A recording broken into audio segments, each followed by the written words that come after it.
Patriots, I know you may or may not have been rooting for individual stories in the Olympics, may or may not have been rooting for even America within the Olympics. But there was some great stuff in the Olympics. It was a rebirth of enthusiasm for the Olympics. First of all, the ratings were incredible. Not that that's important, but it is.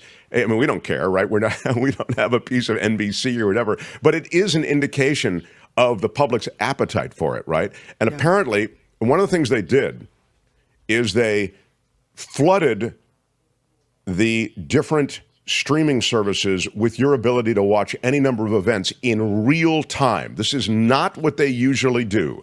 They usually delay so that they are then hitting prime time and various times during the broadcast day, to use kind of a legacy term, that allow them to monetize it more, right? In this case, they gave you the Olympics straight up. You want to watch them at 3 a.m., whatever event, they'll give it to you. And that I thought was really smart. And Steph Curry is the GOAT in every way. What an amazing finish to that game. More people watched that basketball game. Talk about ratings. I mean, millions and millions of people were watching. Yeah, there he is. He hit 4 threes at the end of that game? Mm-hmm. 3 or 4. It's crazy. With, 2 guys in his face, unbelievable. And look, the U.S. I'm sorry, go ahead, Kim. I heard they were all having trouble with threes at the beginning because the court is a different size. It's shorter. And so they were overshooting. So finally they got it figured out. So. Oh, that's wild. Mm-hmm. Well, they played some close games. I mean, it was not by any means clear. They also played some games in which they dominated. But it was impressive. And, to see all of those guys on the court, there they are with their gold medals. And they beat France for the gold medal. And that, of course, because it is in France, was something that animated the crowd. Jose de Jesus says, it's because they added breakdancing to the Olympics that they were so popular. Yeah, well, we talked about that last week. They call it breaking now. They don't call it breakdancing, as you're aware. And it was funky, man. It was a little weird, the breaking, but we did a little thing on it last week.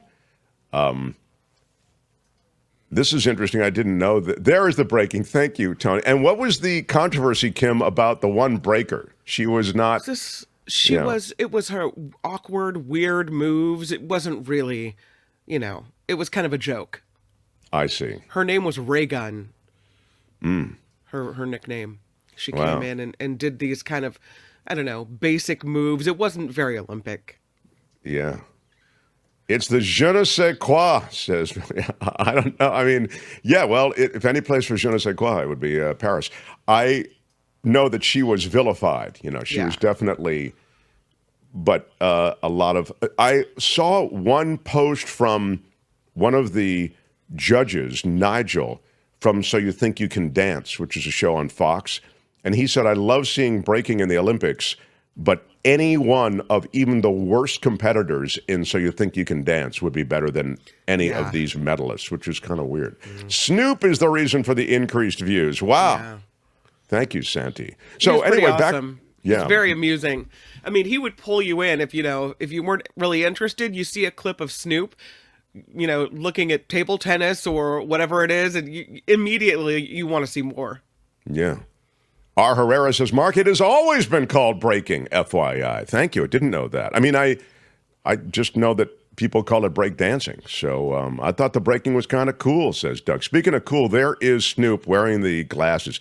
So the other thing that happened was the streaming saved the Olympics. I think there may be some truth to that, says Jose de Jesus. I think there really might be. They really changed their strategy in getting you connected to the events. And I do believe streaming made a huge, huge difference, especially because of all the different streaming platforms. I mean, there were so many.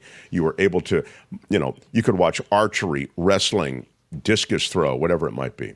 Now, the other quick thing just on the American side was the Americans came like 2 inches away from at least going to overtime in that women's basketball game. They won the gold, but there was a last second, literally, shot that had it landed from three-point range, it would have sent things to overtime, but it didn't. It was a two-point shot, and so the Americans win by 1 point. And there they are, the American women taking down the gold. Quite an impressive run for them. Have you seen the pictures of the medals a few days later? No. What does that look like? So there are people that are winners that are complaining because they get these shiny, amazing medals, and they're Olympic medals, and they're supposed to stand the test of time. And then after wearing it, maybe it gets a little, you're sweaty or whatever. You lend it to a friend, and they put it on. Maybe it gets wet, and it turns like it looks like an old penny that's been around for 100 years. I mean, really doesn't look good at all. It's got this is their new hoax. marks all over it. It's not the surface for real, is all dull. Yeah, it's not good. Wow.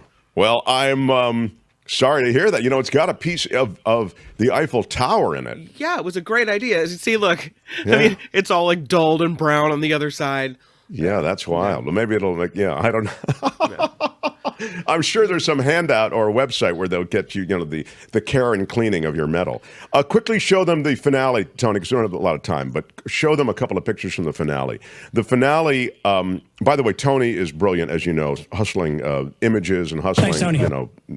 He's a great technical ninja here, so love having him here also. And there is the closing ceremony. And again, the opening ceremony took place around Paris. It was expansive. It was the scale of it was immense. The closing ceremony took place in the stadium, and that had its magic of its own. And you can see all the athletes filing in, and what was a spectacular sound, light, musical presentation, the fireworks toward the end, and it was, truly the immensity and complexity and brilliance artistically. I don't mean to be too effusive in my praise. Effusive would be a ding word, but I do want you to know I thought it was really worth going back and looking at. And this is just a couple of stories. By the way, that you're seeing right now is a guy, I guess he's a major composer in France. He was playing the piano and performing as they raised the piano up vertically above the floor. I mean, that's incredible. It was insane. The whole thing was like that. Tom Cruise was great in the closing ceremony, says Randy. Yeah, we'll get to Tom Cruise in a second. But again, to be able to conceive, execute with the kind of virtuosity and complexity that they had, it was so very impressive. And then, of course, all the athletes filing in. The opening and closing, thank you, Gordon. I believe the opening and closing of these Olympics was really in a class by itself. Mm-hmm.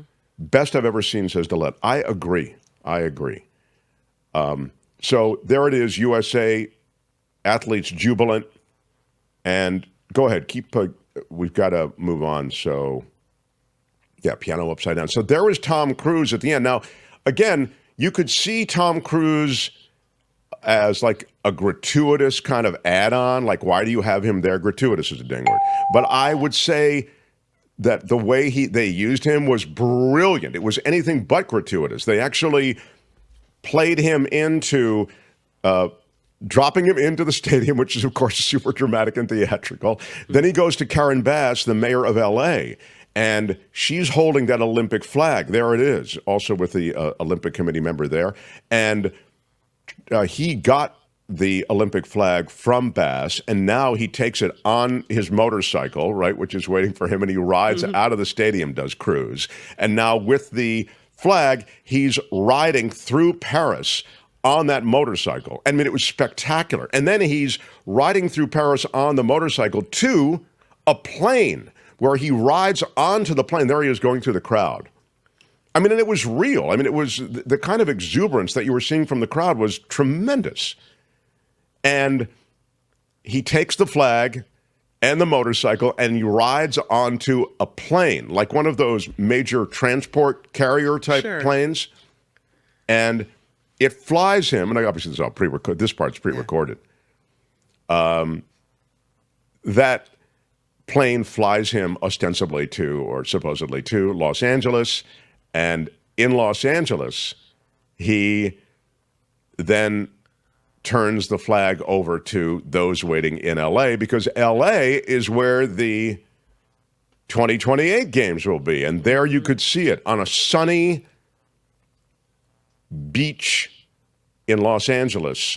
There was that celebration. You see the palm trees, and in a very LA way, there is Snoop again to, again, receive a lot of the magic and the mystique of the Olympics. And then it was the Red Hot Chili Peppers performed. Were you on the beach? Where were you in all this? I was watching from my trailer. Do you know? Oh, is that right? Yeah. I'm kind of a big deal. Yeah, All right. I didn't. Okay. But it was, I thought, a really great finish. They really stuck the landing, And so congratulations to everybody involved. I don't know how they produced that expansive, complex, and incredibly dynamic presentation, but they did. And it was an absolute tour de force. To use the French, it was a tour de force. So congratulations to the French. Hi, it's Mark, and I thought that was great. Hit the notification bell. You'll know whenever there's a new video being dropped, and please subscribe to our channel to help us save the universe.